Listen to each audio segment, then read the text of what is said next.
ఉంటుంది. సో అందువల్ల ఇక్కడ ఏంటి,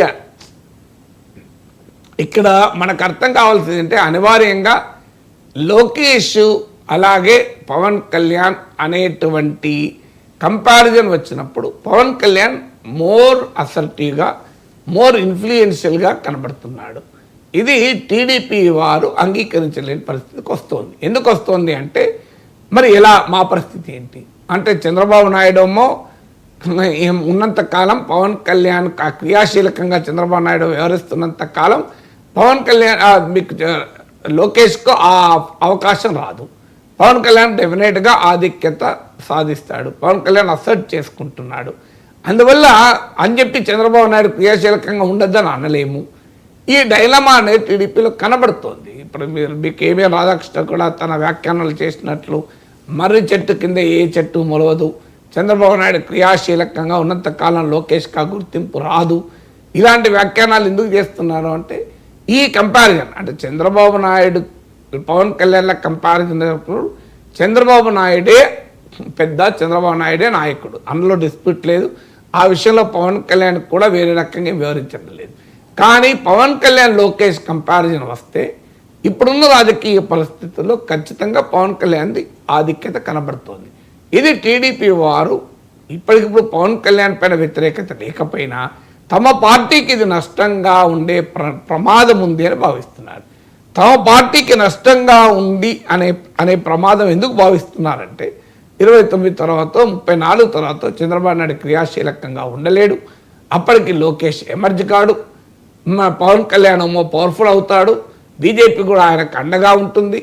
అప్పుడు రాజకీయం అంతా పవన్ కళ్యాణ్ వర్సెస్ జగన్గా జరిగితే మా పరిస్థితి ఏంటి అని తెలుగుదేశంలో పునరాలోచన మొదలైంది. ఇది పవన్ కళ్యాణ్కి వ్యతిరేకంగానో జనసేనకు వ్యతిరేకంగానో జరుగుతున్నదని అనుకోను. అనివార్యంగా తెలుగుదేశం పార్టీలో అదొక రాజకీయ పార్టీ, జనసేన ఇంకో రాజకీయ పార్టీ. తెలుగుదేశం పార్టీ తన రాజకీయ అస్తిత్వం గురించి ఆలోచిస్తుంది కదా.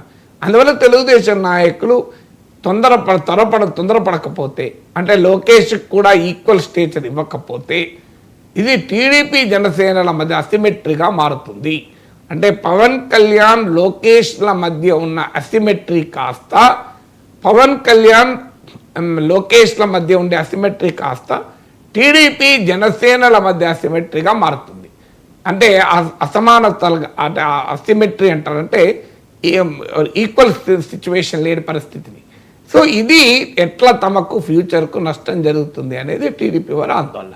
అందుకే మీకు లోకేష్ డిప్యూటీ సీఎం చేస్తే అటు టీడీపీ నుంచి డిప్యూటీ సీఎంగా లోకేష్, జనసేన నుంచి డిప్యూటీ సీఎంగా పవన్ కళ్యాణ్. సో ఇద్దరు కూడా ఈక్వల్ ప్లేన్ మీద ఉంటారు అని సహజంగానే ఇది జనసేన అంగీకరించదు. ఎందుకంటే ఇక్కడ ఇప్పుడు బట్టి విక్రమార్క కాక సీతక్కను ఇంకొకరిని ఉప ముఖ్యమంత్రి చేస్తా అనే ప్రతిపాదన కూడా వచ్చింది. బహుశా రేవంత్ అది కోరుకుంటాడు కూడా, కానీ బట్టి విక్రమార్క కోరుకున్నాడా? మీరు కర్ణాటకలో సిద్ధరామయ్య ముఖ్యమంత్రి అయినప్పుడు డీకే శివకుమార్ ఉప ముఖ్యమంత్రిగా ఉంటూ పరమేశ్వర ఇతరులకు కూడా ఉప ముఖ్యమంత్రులు అవుతారని ప్రతిపాదన వచ్చింది. శివకుమార్ అంగీకరించలేదు కదా. అందువల్ల కర్ణాటకలో శివకుమార్ అంగీకరించినట్లు, తెలంగాణలో బట్టి విక్రమార్క అంగీకరించినట్లు, మీకు ఈవెన్ ఆంధ్రప్రదేశ్లో కూడా పవన్ కళ్యాణ్ అంగీకరించాడు. ఇంకా కనీసం కర్ణాటక తెలంగాణలో అయినా పార్టీ ఒకటే, కాంగ్రెస్ పార్టీ. ఇక్కడ రెండు వేరు పార్టీలు. అందువల్ల కాంగ్రెస్ పార్టీలోనే ముఖ్యమంత్రి పదవికి పోటీ చేసిన నాయకుడు తనతో పాటు మరొక ఉప ముఖ్యమంత్రి అంగీకరించకపోతే ఒక మిత్రపక్షమైన జనసేన ఎట్లా అంగీకరిస్తుంది? సో అందువల్ల జనసేనలో ఈ ప్రశ్న తమ నాయకుడి పవన్ కళ్యాణ్ పాత్రకు మళ్ళీ పోటీగా లోకేష్ తీసుకొస్తే మేము అంగీకరించలేము. అందువల్ల మా పోటీ లోకేష్తో ఉండకూడదు, మాకు పోటీ ఏమైనా ఉంటే చంద్రబాబు నాయుడుతో ఉండాలి. అందుకే మా పవన్ కళ్యాణ్ ముఖ్యమంత్రి కావాలని కూడా మేము కోరుకోవడంలో తప్పే ఉంది అని వాళ్ళు మొదలుపెట్టారు. అంటే జనసేన వాళ్ళేమో చంద్రబాబు నాయుడును పవన్ కళ్యాణ్ కలిపి ఒక ఫ్రేమ్లో చూస్తున్నారు, టీడీపీ వాళ్ళేమో లోకేష్ను పవన్ కళ్యాణ్ ఒక ఫ్రేమ్లో చూస్తున్నారు. సమస్య ఎక్కడ వచ్చింది? వాళ్ళు ఒక ఫ్రేమ్లో చూస్తున్నారు. వైఎస్ఆర్ కాంగ్రెస్ పార్టీలోమో చంద్రబాబు నాయుడు, లోకేష్, పవన్ కళ్యాణ్ వేరు ఫ్రేమ్లో ఉండాలని వాళ్ళు చూస్తున్నారు. సో ఏ ఫ్రేమ్లో ఉన్నారు అనేది ఇంపార్టెంట్. చంద్రబాబు నాయుడు, పవన్ కళ్యాణ్ కలిపి వీళ్ళిద్దరు మాత్రమే ఒక ఫ్రేమ్లో ఉండాలని జనసేన కోరుకుంటే, చంద్రబాబు నాయుడు సెపరేట్ అయ్యి లోకేష్, పవన్ కళ్యాణ్ ఒక ఫ్రేమ్లో బిగించాలని టీడీపీ ఇస్తుంది. ఇది మీకు డిస్ప్యూట్కు ఒక మూల కారణంగా మారుతుంది. ఇది ఎక్కడి దాకా వెళ్తుంది? ఇక ఇదంతా చంద్రబాబు నాయుడుకు తెలియకుండా జరుగుతుందా? చంద్రబాబు నాయుడే కావాలని వీళ్ళందరితో మాట్లాడించాడని నేనేం ఆరోపించాను. అది అవునో కాదో నాకు తెలియదు. కానీ తెలియకుండా జరుగుతుందా? తెలియకుండా చేసే ధైర్యం ఉంటుందా? ఇప్పుడు టీజీ భరత్ ఈ మాట అన్నాడు, టీజీ భరత్ మందలించాడు అని మీడియాలో వచ్చింది. అవి ఎంత మందలించాడో మనకు ఎవరికి తెలియదు. మందలించిన తర్వాత మళ్ళీ ఇంకెవరు మాట్లాడకూడదు, మాట్లాడకుండా ఉంటారా? ఇంతమంది ఇప్పుడు ఇక్కడ తెలంగాణలో చూసాం, కేటీఆర్ ముఖ్యమంత్రి చేయాలి, కేటీఆర్ ముఖ్యమంత్రి చేయాలని స్టేట్మెంట్లు ఇచ్చారు. కేసీఆర్ మందలించారని పక్కన స్టేట్మెంట్ వస్తుంది. ఇప్పుడు కూడా ఇది జరుగుతుంది, ఇంకా ఫ్యూచర్లో ఇలాగే జరుగుతుంది. తెలుగుదేశం నాయకులు అంటూ ఉంటారు చంద్రబాబు నాయుడు మందలించాడని వార్తలు వస్తూ ఉంటాయి అనుకూల పత్రికల్లో. ఎందుకు మందలించారని వార్తలు రావడమో జనసేన వాళ్ళని సంతృప్తిపరచడానికి, వీళ్ళు అనడమేమో తెలుగుదేశం వాళ్ళని సంతృప్తిపరచడానికి.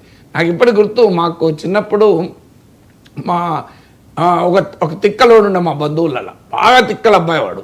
సో వాడు బాగా దుర్మార్గంగా ప్రవర్తించేవాడు అందరం కలిసినప్పుడు. సో మా నాన్న రోజు చెప్పాడు, అరే వాళ్ళు వస్తున్నారా ఇవాళ, వాడు ప్రతిసారి ఓవరాక్షన్ చేస్తున్నారా, భరించలేకపోతున్నాం, కానీ బంధువులు ఏం అనలేకపోతున్నాం, నువ్వు ఒక పని చేయరా, వాడు వచ్చుడుతున్న మన సంగతి తెలిసి తుక్కుతాను, నువ్వు తంటున్న సమయంలో నేనేమో అరే అట్లా చేయదురా, అది మన ఇంటికి బంధువులుగా వచ్చిండ్రా, మేము అట్లా తంటరారా అని నేనంటా, నువ్వేం పట్టించుకోక ఇంకా కొట్టు అని చెప్పిండు మా నాన్నే. వాడు వచ్చిండు, అప్పటికి మేము వాడిని భరించలేకపోతాను, అందరం విపరీతంగా ఉత్తి కారేసిన నేను. మా నాన్నుండి అరే ఏం పడరా అది, అరే మన ఇంటికి బంధువులతో కొడతారా, అది పద్ధతారా అని మా నాన్నాడు. నేను ఇంకా 4 ఎక్కువ ఉతుకుడు, అయిపోయింది కదా పని. అంటే కొట్టమని చెప్పింది తండ్రి, అంతే. అంటే ఇక్కడ అనమని చెప్పింది చంద్రబాబు నాయుడు గారు. అనమని చెప్పిందని అనడం లేదు, మీరు అనట్లేదు, but there is a chance. వినకపోతే తప్పది, ముందే క్లారిటీ ఇచ్చారు. అదే సార్, ఒక పోల్చినప్పుడు ఇప్పుడు గులాబీ పువ్వుతో పోలిస్తుంది, గులాబీ పువ్వు కాదండి, పోలికలు అర్థం కావాలి. అదే సార్, పోల్చడం అనేది వర్డ్ టు వర్డ్ ఉండదు. ఇది గులాబీ పువ్వు లాగా సుకుమారంగా ఉన్నాడు అంటే గులాబీ పువ్వు లాగా ఇట్లా అంటే రేకులు పడిపోతాయని కాదు కదా. కంపారిజన్లు చేసినప్పుడు మీకు అర్థం కావాల్సింది, ఆ కంపారిజన్లు ప్రతీకాత్మకంగా చూడాలి, పోలికగా చూడాలి, అలంకారంగా చూడాలి. కానీ ఎగ్జాక్ట్గా చూస్తామంటే ఈ గ్లాసు ఈ గ్లాసు ఖడ్గం లాగా ఉంది అంటే దీంతో ఇట్లా పొడుతుంది కాదు కదా. సో మీరు అంత అమాయకంగా పోలిస్తే నేనేం చేయాలి? నేను ఆ మాట అనలేదు. నేను అన్నదేంటి అంటే, మా ఉదాహరణకు ఎందుకు చెప్పానంటే, అక్కడ ఒక దుర్మార్గం వాడు దుర్మార్గుడుగా మా ఇంటికి వస్తున్నాడు కనుక మా నాన్న పెద్ద మనిషిగా వ్యవహరించాడు, నేను చేయాల్సిన పని చేశాను.